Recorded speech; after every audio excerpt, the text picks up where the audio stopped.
RG Kar medical college में महिला doctor के साथ हुए रेप और हत्या के मामले ने देश को हिलाकर रख दिया है।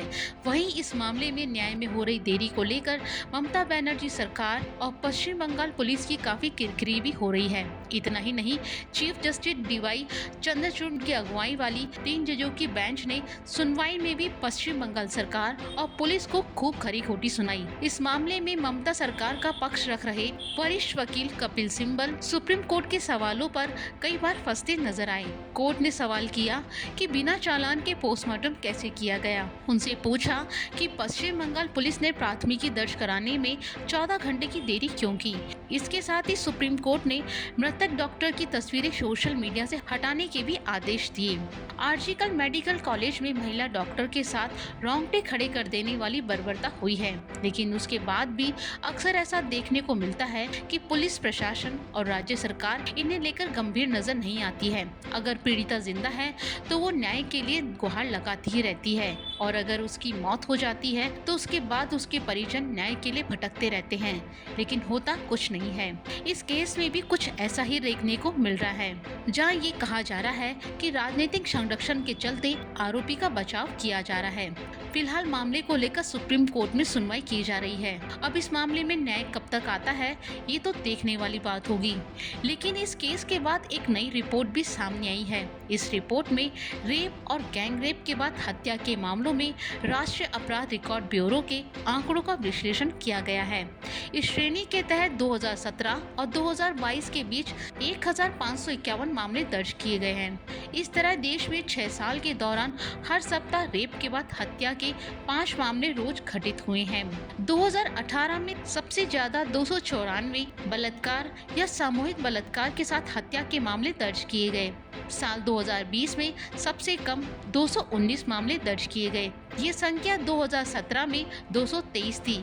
वहीं साल 2019 में 283 रेप या गैंग रेप के बाद हत्या के मामले दर्ज किए गए। 2021 में ऐसे मामलों की संख्या 284 रही। वहीं साल 2022 में 248 ऐसे केस दर्ज किए गए। 6 सालों के राज्यवार आंकड़ों से पता चला कि उत्तर प्रदेश में सबसे ज्यादा मामले 280 दर्ज किए गए। इसके बाद मध्य प्रदेश में 207, असम में 205, महाराष्ट्र में 155 और कर्नाटक में 79 केस दर्ज किए गए।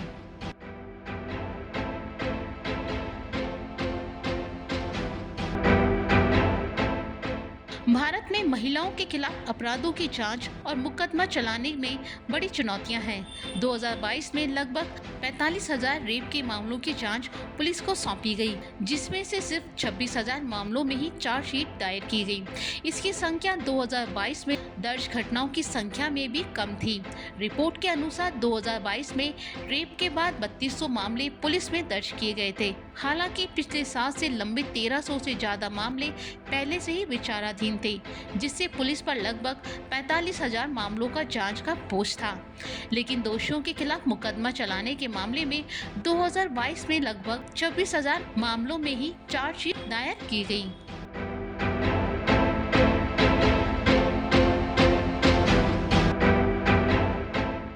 जहां महिलाओं के खिलाफ रेप, हत्या जैसे मामले बढ़ते जा रहे हैं, वहीं दूसरी तरफ ये सवाल भी खड़ा होता है कि जब रेप जैसे अपराध करने वालों को कानून तुरंत सजा क्यों नहीं देता है, क्यों उन्हें फांसी की सजा या कोई कड़ी सजा नहीं दी जाती।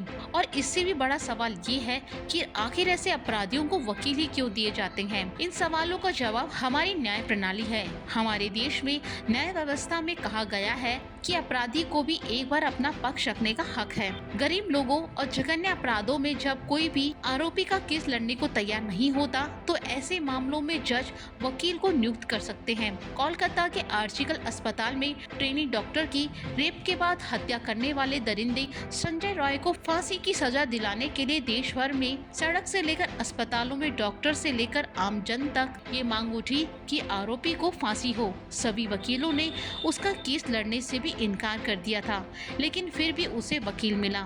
सियालदा कोर्ट में राज्य कानून सेवा प्राधिकरण में कविता सरकार एकमात्र वकील हैं। इसलिए सियालदा कोर्ट के आदेश के बाद कविता सरकार को संजय रॉय का केस मिला। आपको बता दें कि भारतीय संविधान में हर नागरिक को निष्पक्ष सुनवाई का अधिकार है। इसका उल्लेख संविधान के अनुच्छेद 39(1) में किया गया है। संजय रॉय का केस लड़ने वाली कविता सरकार वकालत के पेशे में पिछले 25 सालों से हैं। संजय रॉय का केस मिलने के बाद उन्होंने कहा कि हर आरोपी को निष्पक्ष सुनवाई का अधिकार है, चाहे उस पर जो भी आरोप हो।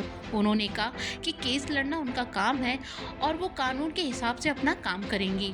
भले ही हमारे देश के न्याय प्रणाली में अपराधी को भी अपना पक्ष रखने की बात कही गई हो, लेकिन ऐसे केसों के बाद ये बात भी साबित हो जाती है कि राजनीतिक संरक्षण के चलते या तो अपराधी को सजा मिलने में देरी होती है या तो कभी कभी उसे सजा मिलती ही नहीं है। अब आरजीकर मेडिकल कॉलेज के मामले में देखना होगा कि संजय रॉय को आखिर कानून क्या सजा देता है और कब देता है।